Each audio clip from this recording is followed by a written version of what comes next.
If you're looking for reasons to be optimistic about the Sun Devils in 2023, I'm here to give them to you on this edition of the Locked On Sun Devils podcast. You are Locked On Sun Devils, your daily podcast on the Arizona State Sun Devils, part of the Locked On Podcast Network, your team every day.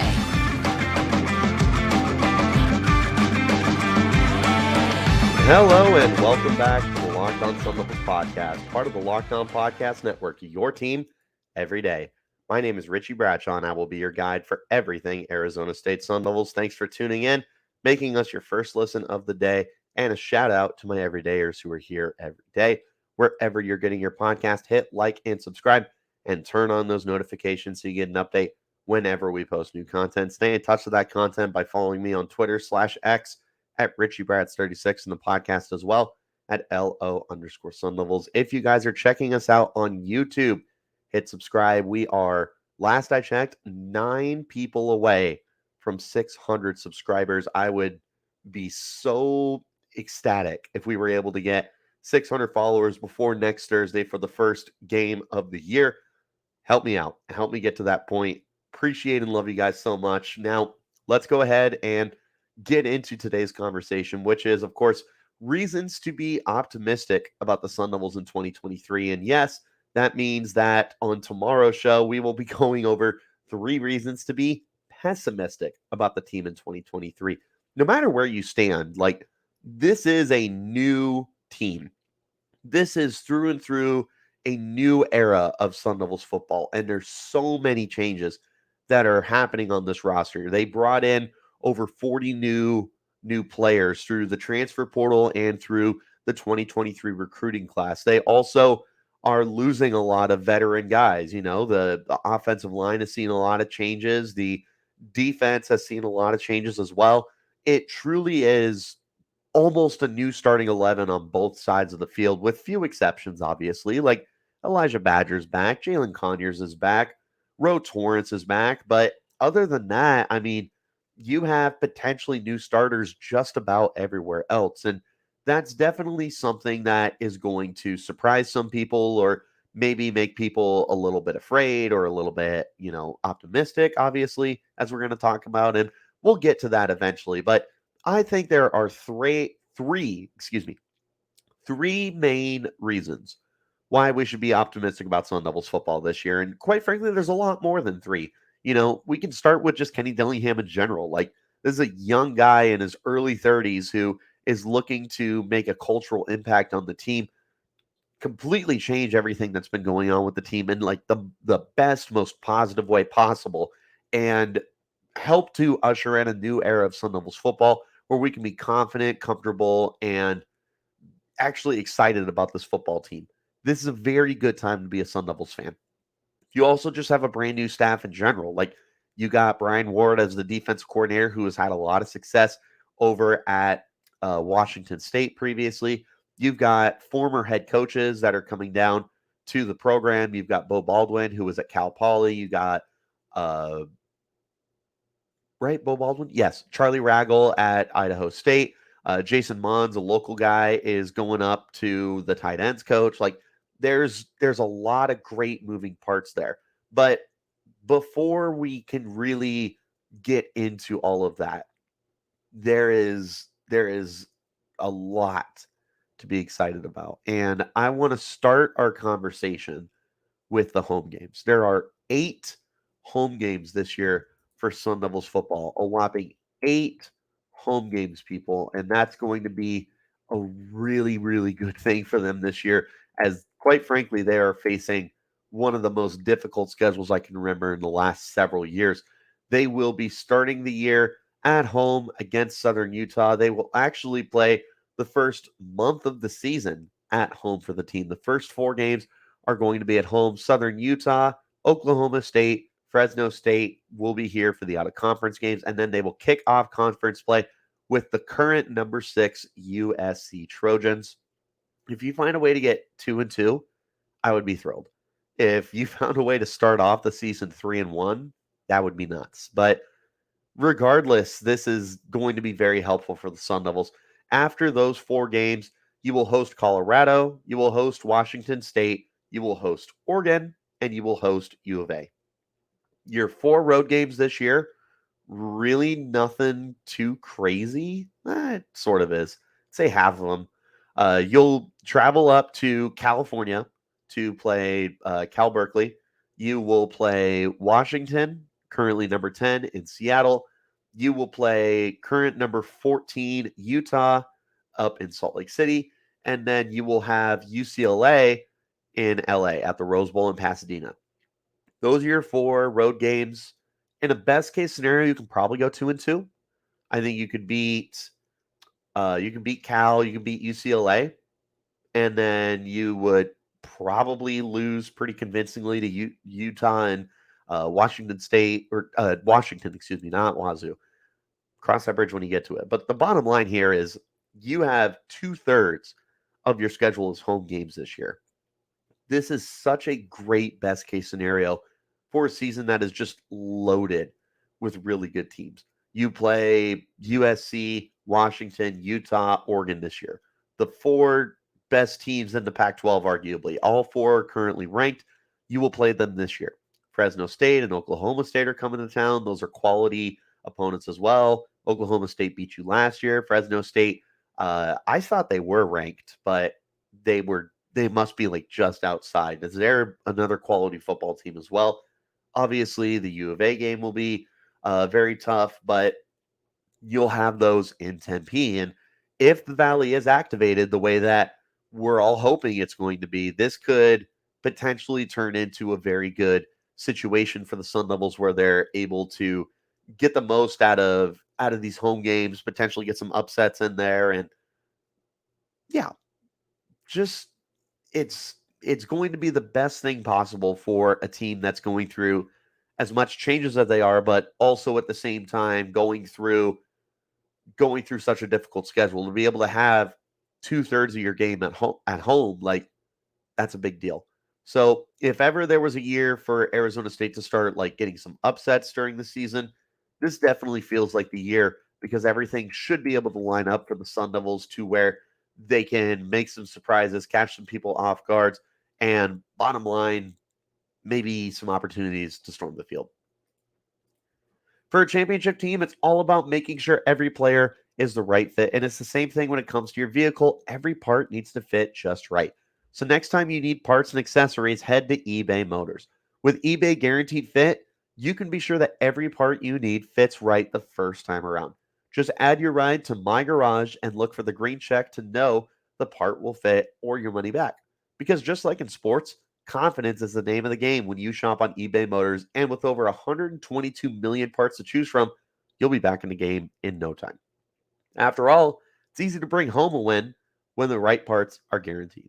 Get the right parts, the right fit, and the right prices at ebaymotors.com. Let's ride. eBay Guaranteed Fit, only available to U.S. customers. Eligible items only, exclusions apply. Thanks for tuning in, guys. Tune in tomorrow as we take a look at reasons for pessimism for this team and overall kind of an idea of where we're going to be standing. And then next week, we got lots to go over. We got to preview the season, preview the game. Host of Locked On Pac-12, Spencer McLaughlin, will be joining us. It's going to be a good time as we get ready for the season. Back into our conversation, though. Next up here, it's got to be the quarterback. It's got to be the Jaden Rashada era that is starting at Arizona State. The 4-star recruit, the highly anticipated future of the program, and the prized possession, the shining light of Kenny Dillingham's first recruiting class at Arizona State. Definitely what 90 to 95% of fans are looking forward to this year is Jaden Rashada. And, we were going into camp unsure who the starting quarterback was going to be. There was a lot of people that were saying Drew Pine was probably going to be the starter. I think there was a lot of direction that was pointing that way towards Drew Pine being the starter. Where there's smoke, there's fire. And there was definitely a lot of smoke that was going on there that Pine was going to end up being the week 1 starter for the team. And now you look at, he has this hamstring injury and he's sidelined 4 to 6 weeks. And that's going to put him out for at least the first 2-3 weeks of the season, maybe even a little longer, depending on how long that goes. And then Trenton Bourguet, I love Trenton. I'm a very big Trenton fan. This is not a secret if you have been listening to the podcast prior to this episode. But at the end of the day, this was definitely a move that needed to happen, was to roll out with Jaden Rashada. There's just so much more that he brings to the table that Bourguet doesn't, and like he's able to unlock every level of the field. He can pass the ball deep. He can get the ball out to the sidelines outside of the hashes a lot quicker. Bourguet is just not as dynamic of a thrower as Jaden Rashada is, and that really does matter when you're trying to be able to get the most out of your guys. It also helps to unlock the offense as a whole. Like, not only do you have your deep passing game open and your intermediate to outside the hashes kind of stuff available to you, but you also have a quarterback that is able to run around out of the pocket. And while Bourguet is definitely a lot more of a sneaky athlete than many realize, Jaden Rashada is a dynamic athlete. Rashada is able to beat you with his legs if he really wants to. Now, with that being said, he definitely comes across as a guy who's more interested in beating you as a passer, but that doesn't mean he can't take off for a 20, 30, 40, 50-yard run. He can do it. I believe in him to be somebody that, if he really wanted to, could be a dual threat quarterback. But I don't think he wants to be a dual threat. I think he wants to be someone who can beat you with his legs, not somebody that will entirely beat you with his legs. It's just another asset to his game. It's not something that he's going to predicate himself off of. But he's also got a lot of weapons too. And we'll talk about those in a little bit. But he's being placed in a situation where he should be able to have some pretty good success, maybe immediate success, right? He's got Elijhah Badger. He's got Xavier Guillory. He's got Jalin Conyers. He's got Cameron Scottabel. Weapons on offense. He's got a staff that's going to be able to help him a lot. Beau Baldwin, Kenny Dillingham, obviously. They're going to be able to put everything together for him so that he can take those next steps forward and he can be somebody that is going to change that culture that we talked about previously of Sun Devils football. It's exciting. It's arguably the biggest reason to be, optimistic about Sun Devils football this year. You just have a guy who is so otherworldly talented. You would put him in that same pedigree that Jaden Daniels was when he came to the program. A very high 4-star recruit with all-world athleticism, able to get the ball down the field, beat you with his legs, all of that and a bag of peanuts is what Jaden Rashada brings to the table for you. He is one of the brighter lights that I can imagine or I can remember for the Sun Devils probably since Jaden Daniels. Like, highly recruited kid, high upside, a new staff. Like, Jaden Daniels was the prized possession of Herm Edwards, and now Jaden Rashada is the prized possession of Kenny Dillingham. Everything's just fitting into this narrative that it's a new era of Sun Devils football. I'm really excited about it. I'm really excited to see how this is all going to shake out. This definitely is near the top, if not at the top, of the reasons why many are excited and why I personally am also excited about Sun Devils football heading into this year. There's just so much upside here. And I know that I've said that many a times, but there's a lot of upside for Jaden Rashada to not only be the quarterback for this year, but to be the quarterback of the future. Maybe he's a really solid guy this year, and then his sophomore year, he just takes off, and Sun Devils football really becomes a much more relevant program than they have been in the last several years. He has that potential to be able to be that kind of quarterback and that kind of light and that kind of leader for this franchise. And I'm really excited to see his first action this year. And we are 1 week away from getting to get a first glimpse at what the future of Sun Devils football might just look like. Today's episode is brought to you by BetterHelp. Guys, we've all been through some really difficult things in our life, and I can tell you that changing majors when I was in college was something that really took a toll on me and something that I was really, really stressful. And, sometimes in life, we're faced with those tough choices, and the path forward isn't always clear. Whether you're dealing with decisions about your career, relationships, or anything else, therapy helps you stay connected to what you really want while you navigate life. so you can move forward with confidence and excitement. Trusting yourself to make decisions that align with your values is like anything. The more you practice it, the easier it gets.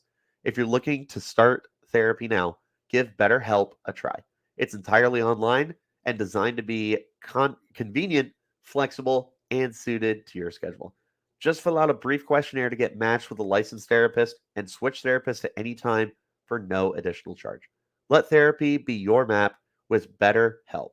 Visit betterhelp.com/lockedoncollege today to get 10% off your first month. That's BetterHelp, HELP.com/lockedoncollege. Make sure you tune in tomorrow as we go over the reasons for possible pessimism for Sun Devils football in 2023. It may not be all sunshine and rainbows, you guys. So tune in, see what I have to say, and of course, hit subscribe because we're going to be going over everything else that you need to know for the Sun Devils on this show for free and available on all platforms. I talked about it a little bit at the beginning with the coaching staff. That was kind of a bonus thing, not just three things. I definitely included the coaches in there. I briefly hinted at the exciting pieces, and now we're going to get into the nitty gritty of those exciting pieces. We'll go ahead and start with the guy that I am most excited about personally, and that's Elijhah Badger. Badger is looking to be a true number one receiver for the Sun Devils, and they haven't had that in a couple of years. They've been looking for that guy since Brandon Ayuk left. They had the Frank Darby's of the world. Oh man, who else was even here? I can't even think off the top of my head. Like, they truly have not had somebody that has just completely separated themselves. And now Elijhah Badger is looking like that kind of caliber of a player. He just does a little bit of everything for you. It's not the fastest guy in the world. He's not the elite route runner that some guys are. He's not the biggest dude in the world, but he's got good size, he's got good speed, he's got good route running, and he's got good hands. And when you have the culmination of all that come together, he's somebody that can truly be a difference maker for your team. When you talk about the uncertainty at quarterback, although I am excited about the quarterback, there is still uncertainty there. When you talk about that, you are looking for any kind of solidified options. And what's the word I'm looking for? I can't think. But you're looking for someone to just be able to be that guy. And it feels like Badger is primed to become that. He was that last year, and he just got stronger as the season went on. So it feels like at this point, he's just destined for a breakout. He has a little bit of everything to his game that you're looking for. And even if it's not just him, there's other guys as well. Everybody here knows how I feel about X Guillory as the number 2 receiver. He's electric. He's going to be a deep threat. And I think that he is going to be somebody that is going to have 700 to 800 yards, maybe even a little bit more, depending on how the offense shakes out. I'm also really big on Giovanni Sanders, friend of the podcast. He's a stud. He is going to be a very good impact for the team this year. I am very excited to see what he's going to be able to put together for the team, especially working out of the slot. Jordan Tyson, if he gets healthy, he's going to be good. Mel Constoval has also looked good. Jalin Conyers, come on. This is going to be a John Mackey finalist in my book. This is going to be Pac-12 first team all-conference at the position. He is going to be one of the best tight ends that we've seen perhaps ever at Arizona State. I am all in on number 12. I encourage you guys to be as well. If you are somehow under a rock and don't know anything about Jalin Conyers, this kid's a beast. He's going to be in the NFL one day. He's going to get drafted to the NFL. He's a beast. That's the easiest, most simple way I can put it. But it's not just him. They got depth too. They got depth there too. Besides Swinson, Bryce Pierre both look quality. Running backs, there's guys galore. Cameron Scatabo, DeCarlos Brooks, Tevin White, Kyson Brown, one of my favorites. They got guys. There's a lot of options on offense. But not even just offense. You flip to the defensive side of the ball, and you got Torrence, who's looking like a potential shutdown corner there and somebody who can really take this defense up to the next level, because this is a defense that's going through a lot of changes, but you have an established number one corner who can erase one half of the field and wipe away a team's number one receiver and force them to look everywhere else. Defensive line, Clayton Smith is probably the talk of the town as a former five-star prospect coming out of high school, and just one of the most dynamic edge rushers that the team has had during the offseason. He would seriously be up there with Rowe for guys who have just stood out the brightest during training camp for the team. This dude is all world talented, and if he can put it together, he's going to be a stud. BJ Green, going to continue to hype him up. Really excited about what he can do and what hopefully should be a full-time role for him. I'm curious what it's going to look like, if he is going to be playing on the edge a lot more, if they're going to kick him inside just because of a lack of proven depth there. But they're going to try and incorporate these guys in more ways than one.